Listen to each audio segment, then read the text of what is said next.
Juízes, capítulo 7. De madrugada, Jerubaal, isto é, Gideão, e todo o seu exército acampou junto à fonte de Harode.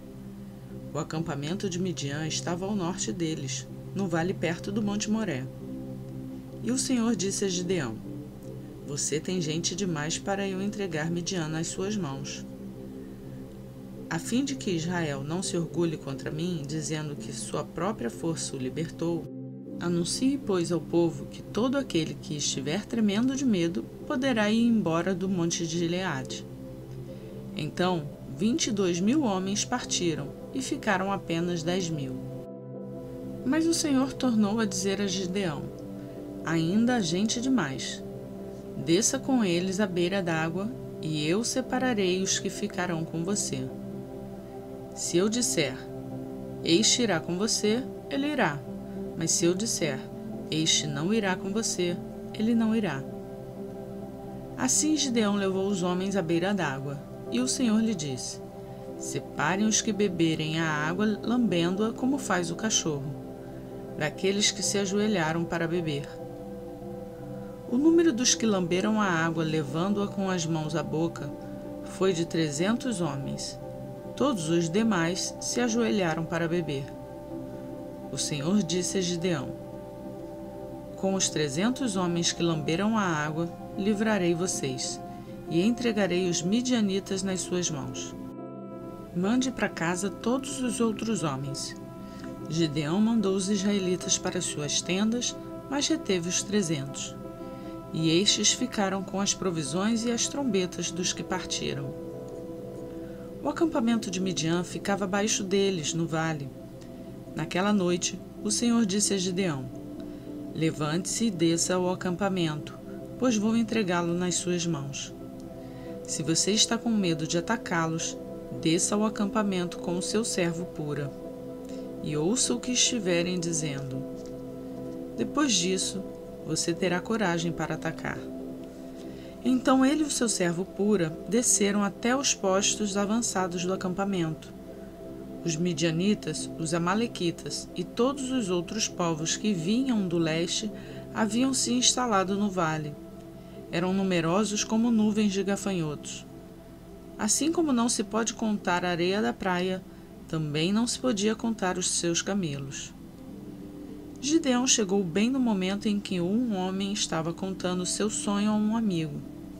Tive um sonho, dizia ele. Um pão de cevada vinha rolando dentro do acampamento midianita e atingiu a tenda com tanta força que ela tombou e se desmontou. Seu amigo respondeu: Não pode ser outra coisa senão a espada de Gideão, filho de Joás, o israelita. Deus entregou os midianitas e todo o acampamento nas mãos dele. Quando Gideão ouviu o sonho e a sua interpretação, adorou a Deus. Voltou para o acampamento de Israel e gritou: Levantem-se! O Senhor entregou o acampamento midianita nas mãos de vocês. Dividiu os 300 homens em 3 companhias e pôs nas mãos de todos eles trombetas e jarros vazios com tochas dentro. E ele lhes disse: Observem-me, façam o que eu fizer. Quando eu chegar à extremidade do acampamento, façam o que eu fizer. Quando eu e todos os que estiverem comigo tocarmos as nossas trombetas ao redor do acampamento, toquem as suas e gritem: Pelo Senhor e por Gideão. Gideão e os 100 homens que o acompanhavam chegaram aos postos avançados do acampamento pouco depois da meia-noite. Assim que foram trocadas as sentinelas. Então, tocaram as suas trombetas e quebraram os jarros que tinham nas mãos. As 3 companhias tocaram as trombetas e despedaçaram os jarros. Empunhando as tochas com a mão esquerda e as trombetas com a direita, gritaram: A espada pelo Senhor e por Gideão. Cada homem mantinha a sua posição em torno do acampamento, e todos os midianitas fugiram correndo e gritando. Quando as 300 trombetas soaram, o Senhor fez que em todo o acampamento os homens se voltassem uns contra os outros com as suas espadas. Mas muitos fugiram para Bet-sita, na direção de Sererá, até a fronteira de Abel-Meolá, perto de Tabate. Os israelitas de Naphtali, de Asser e de todo Manassés foram convocados e perseguiram os midianitas. Gideão enviou mensageiros a todos os montes de Efraim, dizendo: desçam para atacar os midianitas e cerquem as águas do Jordão à frente deles até Bet-bara. Foram, pois, convocados todos os homens de Efraim, e eles ocuparam as águas do Jordão até Bet-bara. Eles prenderam 2 líderes midianitas, Oreb e Zeeb. Mataram Oreb na rocha de Oreb, e Zeeb no tanque de prensar uvas de Zeeb. E depois de perseguir os midianitas, trouxeram a cabeça de Oreb e a de Zeeb a Gideão, que estava do outro lado do Jordão.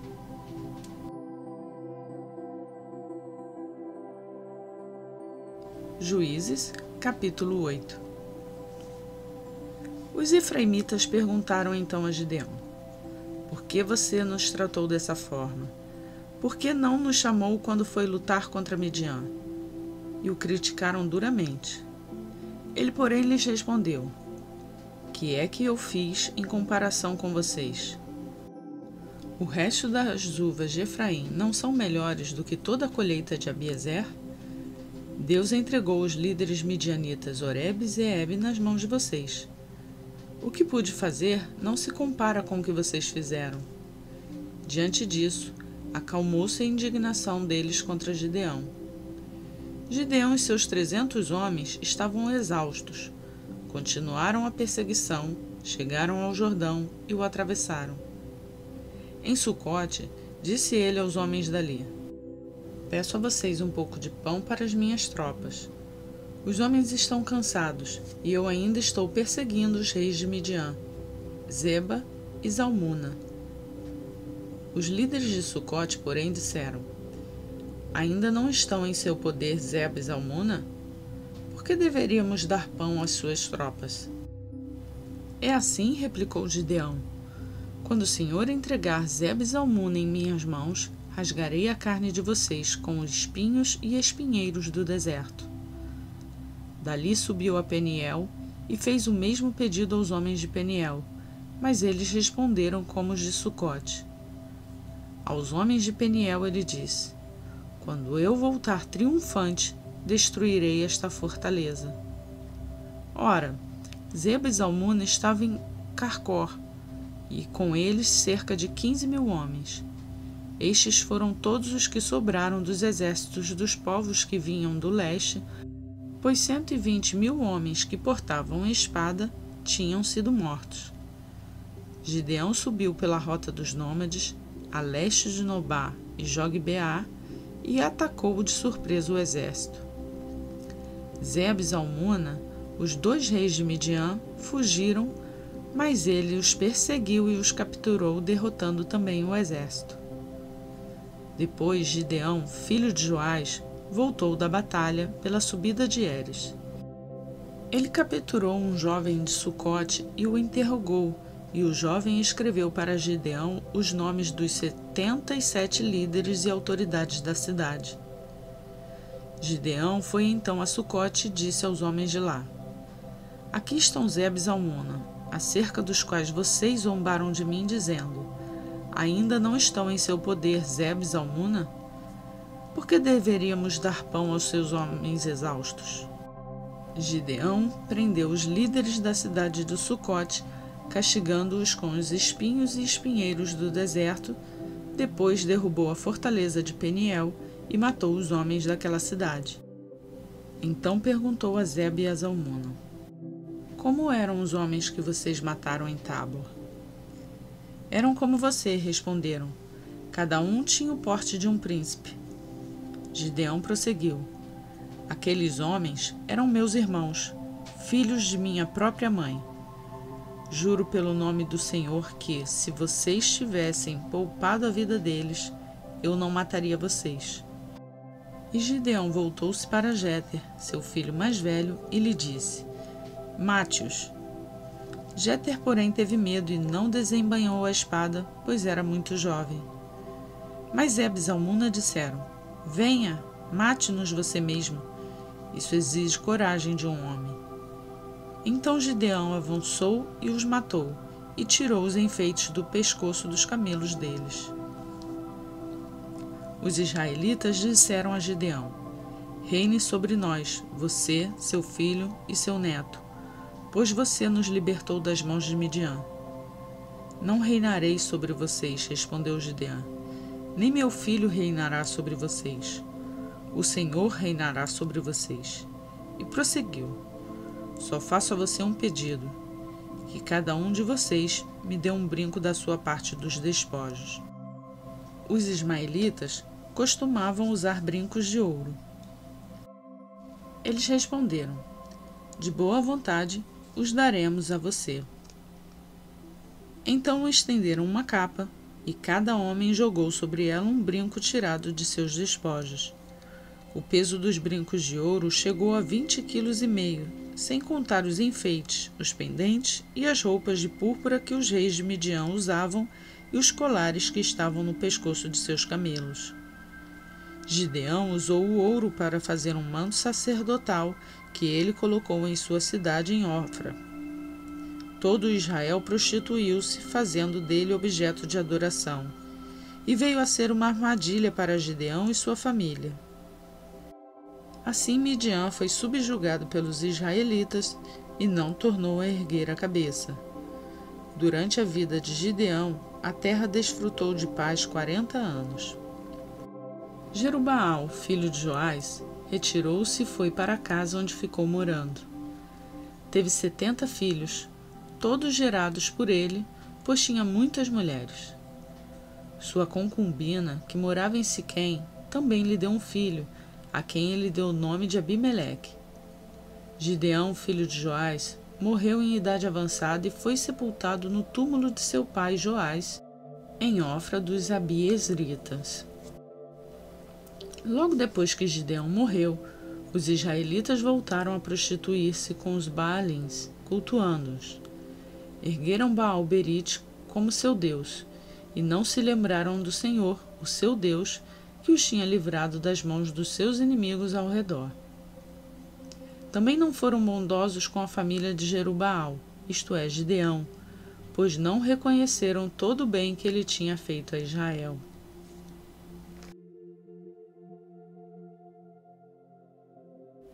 Atos dos Apóstolos, capítulo 23.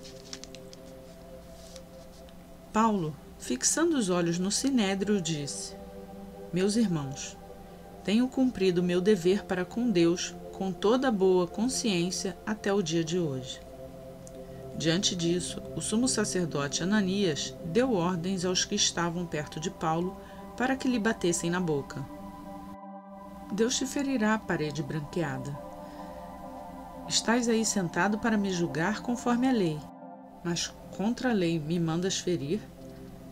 Os que estavam perto de Paulo disseram: Você ousa insultar o sumo sacerdote de Deus? Paulo respondeu: Irmãos, eu não sabia que ele era sumo sacerdote, pois está escrito: Não fale mal de uma autoridade do seu povo. Então Paulo, sabendo que alguns deles eram saduceus e outros fariseus, bradou no Sinédrio: Irmãos, sou fariseu, filho de fariseu. Estou sendo julgado por causa da minha esperança na ressurreição dos mortos. Dizendo isso, surgiu uma violenta discussão entre os fariseus e os saduceus, e a assembleia ficou dividida. Os saduceus dizem que não há ressurreição nem anjos nem espíritos, mas os fariseus admitem todas essas coisas. Houve um grande alvoroço, e alguns dos mestres da lei, que eram fariseus, se levantaram e começaram a discutir intensamente, dizendo: Não encontramos nada de errado neste homem. Quem sabe se algum espírito ou anjo falou com ele? A discussão tornou-se tão violenta que o comandante teve medo que Paulo fosse despedaçado por eles. Então ordenou que as tropas descessem e o retirassem à força do meio deles, levando-o para a fortaleza. Na noite seguinte, o Senhor, pondo-se ao lado dele, disse: Coragem! Assim como você testemunhou a meu respeito em Jerusalém, deverá testemunhar também em Roma. Na manhã seguinte, os judeus tramaram uma conspiração e juraram solenemente que não comeriam nem beberiam enquanto não matassem Paulo. Mais de 40 homens estavam envolvidos nessa conspiração. E dirigindo-se aos chefes dos sacerdotes e aos líderes dos judeus, disseram: juramos solenemente, sob maldição, que não comeremos nada enquanto não matarmos Paulo. Agora, portanto, vocês e o sinédrio peçam ao comandante que o façam comparecer diante de vocês com o pretexto de obter informações mais exatas sobre o seu caso. Estaremos prontos para matá-lo antes que ele chegue aqui. Entretanto, o sobrinho de Paulo, filho de sua irmã, teve conhecimento dessa conspiração, foi à fortaleza e contou tudo a Paulo, que, chamando um dos centuriões, disse: leve este rapaz ao comandante. Ele tem algo para lhe dizer. Assim, ele o levou ao comandante. Então disse o centurião: Paulo, o prisioneiro, chamou-me, pediu-me que trouxesse este rapaz, pois ele tem algo para te falar. O comandante tomou o rapaz pela mão, levou-o à parte e perguntou: o que você tem para me dizer? Ele respondeu: os judeus planejaram pedir-te que apresentes Paulo ao sinédrio amanhã, sob o pretexto de buscar informações mais exatas a respeito dele. Não te deixes convencer, pois mais de 40 deles estão preparando uma emboscada contra Paulo. Eles juraram solenemente não comer nem beber enquanto não o matarem.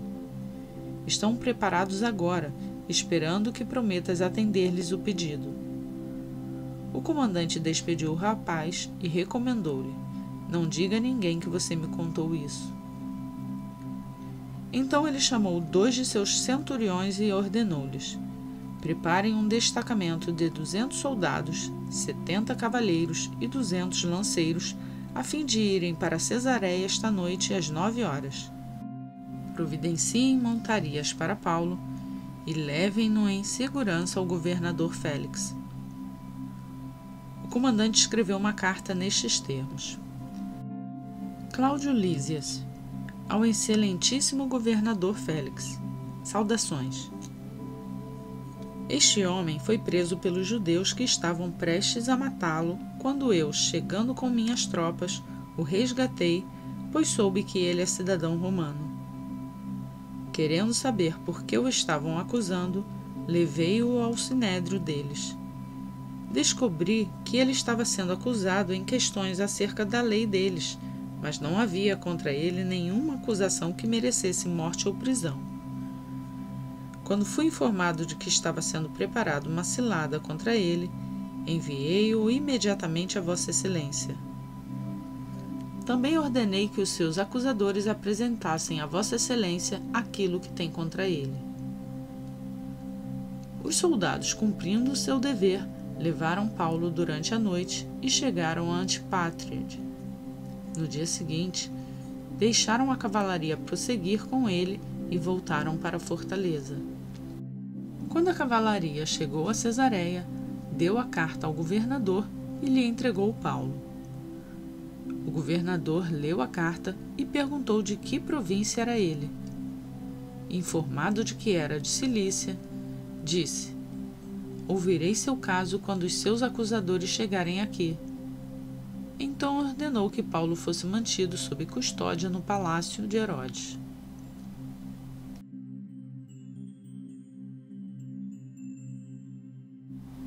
Concluímos hoje a leitura do dia 112 do Plano de Leitura Bíblica. Para você que tem acompanhado a leitura e tem sido abençoado pelo conhecimento da Palavra de Deus, eu peço o seu like no vídeo. E para quem é novo no canal, se inscreva e ative o sininho. E você será notificado todos os dias quando um novo vídeo for postado. Poderá seguir com a sua leitura bíblica também. Lembre-se de refletir nessas palavras para aprender mais do propósito de Deus para a sua vida. E compartilhe essa palavra com quem precisa ouvir dela. Até amanhã, se Deus nos permitir. e que Ele, o nosso Senhor, te abençoe.